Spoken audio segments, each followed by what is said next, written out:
Ang pelikula ay nagsisimula kay Juwita, ang ating bida, isang plus-size na dalaga na nagtatrabaho sa iba't ibang part-time na trabaho upang masuportahan ang kanyang may sakit na ama. Sa gabi, siya ay gumaganap bilang isang phone sex operator upang matugunan ang mga ligaw na pantasya ng mga lalaki online. Sa araw naman, nagtatrabaho siya bilang background singer para sa isang music label. Siya ang boses ni Eva, isang sikat na singer at modelo na may milyon-milyong tagahanga. Isang araw, sa isang konsyerto ni Eva, sobrang naengganyo si Juwita sa pagkanta at pagsayaw sa backstage kaya't aksidente siyang natapilok sa isang wire. Ang insidenteng ito ay nakaapekto sa performance ni Eva sa harap dahil siya ay nagli-lip-sync lamang. Ngunit bago pa ito mapansin ng iba, mabilis na bumangon si Juwita at itinuloy ang pagkanta. Pagkatapos ng konsyerto, pinagalitan siya ni Eva at sinisi sa tila pagsira ng kanyang performance. Tinawag pa siyang kung ano-anong pangalan at pinagsalitaan ng masakit. Wala nang nagawa si Juwita kundi humingi ng paumanhin at tanggapin ang kanyang pagkakamali. Gayunpaman, napansin ng production manager na si Andre ang kanyang galing sa pagkanta, na siyang nagpasaya sa kanya. Inihayag na matagal nang may gusto si Juwita kay Andre. Pinuri siya nito at niyakap bilang pasasalamat, na nagbigay ng sobrang kasiyahan kay Juwita dahil ito ang unang beses na napalapit sa kanya si Andre. Pagkaraan, habang kumakain ng hapunan kasama ang matalik niyang kaibigan na si Yara, panay ang banggit niya ng pangalan ni Andre. Ngunit naniniwala si Yara na maraming babae, lalo na ang mga modelo tulad ni Eva, ang may gusto kay Andre. Pinayuhan niya si Juwita na huwag masyadong bigyan ng kahulugan ang mga kilos nito. Dahil dito, naalala ni Juwita ang isang pangyayari noong kolehiyo kung saan nagustuhan niya ang isang sikat na lalaki. Nagpanggap itong may gusto rin sa kanya upang samantalahin siya at magpagawa ng proyekto. Ang positibong senyales ng lalaki ay isang taktika lamang. Dahil sa realization na ito, nalungkot si Juwita at nag-order ng mas maraming pagkain. Nainis ang waiter at pinagtawanan ng kanyang gana.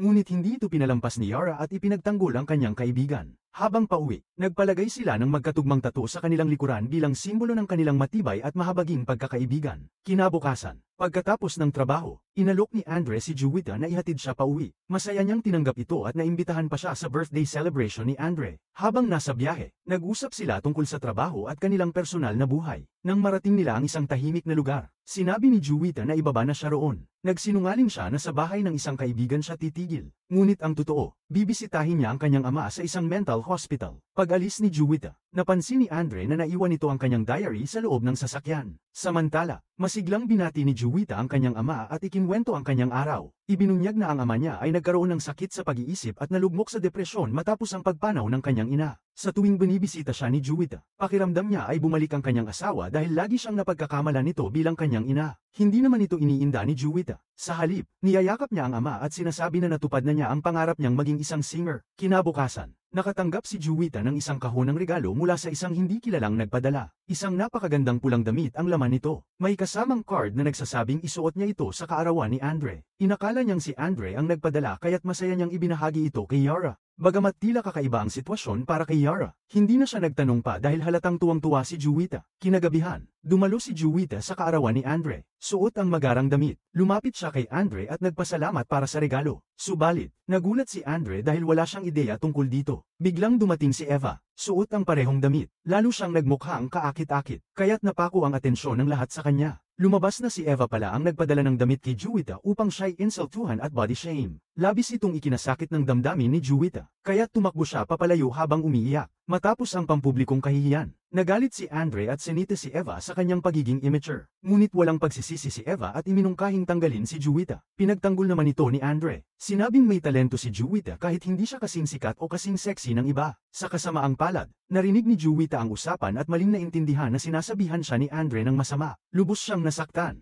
Umuwi, at nagdesisyong gawin ang hindi maiisip. Ngunit bago ito mangyari, narinig niya ang isang tawag mula sa isang plastic surgeon, na isa sa kanyang regular na kliyente. Nang makita ang pangalan nito sa laptop, may naisip siyang gawin. Kinabukasan, bumisita siya sa klinika ng doktor at nagdesisyong baguhin ang kanyang katawan. Ipinaliwanag ng surgeon na matagal ang proseso at napakamahal ng operasyon. Subalit, inalok siya ng diskwento nang malaman ng doktor na siya pala ang phone sex operator na kachat nito. Matapos ma-schedule ang kanyang appointment para sa pagbabago, bumisita si Juwita sa ospital upang makita ang kanyang ama. Sinabi niya rito na mawawala siya ng ilang panahon ngunit nangakong babalikan ito at aalagaan pagbalik niya. Lumipat ang eksena sa araw ng operasyon, kung saan dumaan si Juwita sa serye ng mahaba at masalimuot na mga proseso. Matapos ito, Sinabi ng doktor na matagal ang gagawing paggaling. Dahil dito, naglaho si Juwita nang hindi nagbibigay ng impormasyon sa kahit sino. Nag-alala ang kanyang matalik na kaibigan, si Yara, dahil hindi niya alam ang nangyari. Pati sina Eva at Andre ay napilitang kanselahin ng maraming shows at ihinto ang recording ng isang paparating na album. Nang hindi na makayanan ni Eva ang sitwasyon, siya mismo ang naghanap kay Juwita. Dumating siya sa apartment nito ngunit walang tao. Sa masusing pag-iinspeksyon, natuklasan niya ang litrato ni Juwita kasama ang ama nito at isang dokumento mula sa ospital. Naghinala si Eva na pumunta si Juwita sa ospital upang bisitahin ang kanyang ama. Makalipas ang 3 buwan, natapos na ni Juwita ang kanyang transformation at lubos na nagbago ang kanyang anyo. Siya na ngayon ay isang napakagandang babae na pasok sa pamantayan ng lipunan. Habang papunta sa mall, nagkaroon si Juwita ng maliit na aksidente sa isang binata. Mabilis siyang bumaba ng sasakyan at nag-alok na ipaayos ang nasirang bahagi. Sa kabutihang palad, nabighani ang binata sa kanyang kagandahan kaya't napigilan nito ang sarili sa pagtaas ng boses. Dumating ang isang pulis upang ayusin ang sitwasyon, ngunit ito rin ay naakit sa kanya. Bagamat walang seryosong kaso laban kay Juwita, iginiit ng pulis na pumunta sila sa istasyon upang maayos ang usapin sa pamamagitan ng bayad. Ipinakita niya ang kanyang ID na nagtatampok ng kanyang lumang itsura, ngunit tumanggi ang mga opisyal na paniwalaan na siya ang nasa larawan. Tinawagan ni Juwita ang kanyang matalik na kaibigan upang tumulong. Sa una,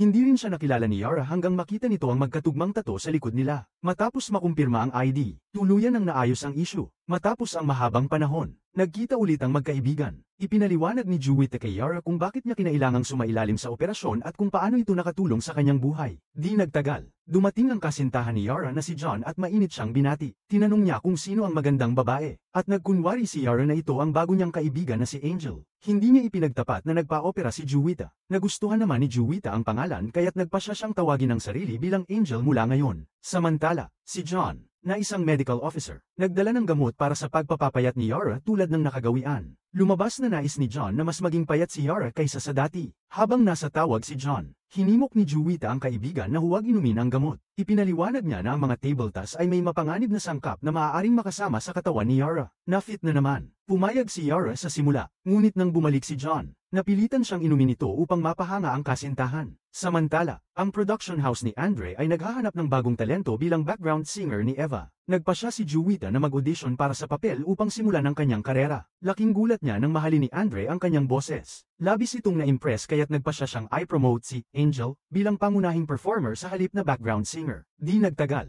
inilunsad ni Juwita ang kanyang debut song na agad tumago sa puso ng mga tagapakinig sa buong Indonesia. Ngunit ang kanyang kasikatan ay nagdulot ng kaba kay Eva, na nahihirapang ilunsad ang kanyang pangalawang album. Punong-puno ng inggit, nagdesisyon si Eva na hanapin si Juwita, ang tanging taong makakatulong upang maipagpatuloy niya ang kanyang pag-awit. Sa susunod na eksena, dinalaw ni Eva ang ama ni Juwita sa ospital at sinubukang kumbinsihin ito na sabihin kung nasaan ang anak. Ngunit nanatiling tahimik ang matanda sa buong usapan. Lalo itong ikinagalit ni Eva kaya't nag-walkout siya mula roon. Samantala, abala si Juwita sa pagre-record ng kanyang pangalawang kanta kasama ang kumpanya ni Andre. Sa isang pagkakataon, hinikayat siya ni Andre na magtanghal ng taos sa puso. Ipinakita niya ang isang video ng plus-size na Juwita noong nag-audition ito bilang backup singer. Sinabi ni Andre na dapat mag-perform si Angel tulad ng babae sa video, na nagpapakita ng emosyon at ang tunay na sarili nito. Habang pinapanood ang kanyang dating sarili, napagtanto ni Juwita na tanggap ni Andre ang kanyang hitsura kahit bago pa siya sumailalim sa operasyon. Labis itong bumagabag sa kanya dahil ikinukubli niya ang kanyang totoong pagkatao sa kanya. Kinabukasan, nagpasya si Juwita na sabihin ang katotohanan kay Andre. Habang nagdi-dinner, tinanong niya ng ditwiran ang opinyon nito tungkol sa plastic surgeries. Sumagot si Andre na mas gusto niya ang mga taong tinatanggap ang kanilang totoong sarili kaysa nagbabago upang maging ibang tao. Naniniwala siyang mas mahalaga ang pagiging tunay kaysa baguhin ang itsura. Nang marinig ito, nalito ng husto si Juwita. Naalala niya ang mga pag-uusap nila ng kanyang ama at kung paanong naniwala siyang ang pagkakaroon ng magandang itsura ay magbibigay ng mas magandang buhay. Ngunit hirap siyang maunawaan ang mga pamantayang itinakda ng lipunan. Sa huli, nagdesisyon siyang huwag muna sabihin ang katotohanan dahil natatakot siyang baka hindi siya mapatawad ni Andre. Kinabukasan, habang naghahanda si Juwita para sa kanyang live television debut, bigla siyang nakatanggap ng tawag mula sa ospital. Lumabas na na-admit si Yara dahil sa komplikasyon mula sa weight loss medication. Inuuna ang kalagayan ng kaibigan. Dali-dali siyang pumunta sa ospital. Doon, sinabi ng doktor na muntik na nilang hindi mailigtas si Yara. Labis na nalungkot si Juwita sa pinsalang dulot ng mga mapanganib na gamot at nagtaka kung bakit ito umiiral. Hinarap niya si John at kinundina ang kanyang papel sa pagpupumilit kay Yara na abutin ang perfection, anuman ang kapalit. Sa kanyang galit, nang magtanghal si Juwita mamaya, Inilabas niya ang lahat ng kanyang emosyon at nagbigay ng isang napakahusay na performance. Kinagabihan, ipinagdiwang nina Andre at Juwita ang kanilang tagumpay sa bahay ni Andre. Habang nag-uusap sila, nakatanggap si Andre ng tawag at lumabas saglit. Habang naghihintay, naiinip si Juwita at nagsimulang magdoodle sa isang napkin. Nang bumalik si Andre, natulog na si Juwita sa sofa. Doon, nakita ni Andre ang mga guhit sa napkin at may napansin siyang kakaiba. Kinuha niya ang diary ni Juwita mula sa kanyang closet at laking gulat niyang tumugma ang mga guhit sa mga nasa diary. Napagtanto niyang si Juwita at Angel ay iisang tao. Ilang araw ang lumipas. Nag-host si Juwita ng isang party para ipagdiwang ang paglunsad ng kanyang unang album. Habang maayos ang lahat, dumating si Eva at inanunsyo na may fan na nais makipagkita kay Angel. Siya ay walang iba kundi ang ama ni Juwita. Lumabas na nagsagawa ng sariling pagsisiyasat si Eva at natuklasan ang katotohanan tungkol sa pagkawala ni Juwita. Nang makita ang kanyang ama na hindi stable sa publiko, tumanggi si Juwita na kilalanin ito at binaliwala ang kanyang mabubuting kilos. Napilitang samahan ni Yara ang matanda palabas. Makalipas ang ilang sandali, nakaramdam si Juwita ng guilt at nagpasya siyang ipagtapat ang kanyang pagkakakilanlan kay Andre. Ngunit laking gulat niya nang ihayag nito na alam na niya ang tungkol sa Angel Stunt. Sinabi ni Andre ang kanyang pagkadismaya na nagsinungaling si Juwita sa kanya. Gayunpaman, ipinagtanggol ni Juwita ang kanyang desisyon na magpa-opera. Iginiit ang kanyang karapatang hanapin ang sarili niyang kaligayahan. Ipinaalala niya ang mga pahayag ni Andre tungkol sa kanyang hitsura na lubos na nakaapekto sa kanya. Binanggit din niya ang pangarap ng bawat tao na mapabuti ang kanilang buhay at ang kanyang sariling pagsusumikap para sa pagbabago. Ilang araw ang lumipas. Si Juwita ang naging pangunahing performer sa kanyang unang concert at nagbigay siya ng napakahusay na pagtatanghal.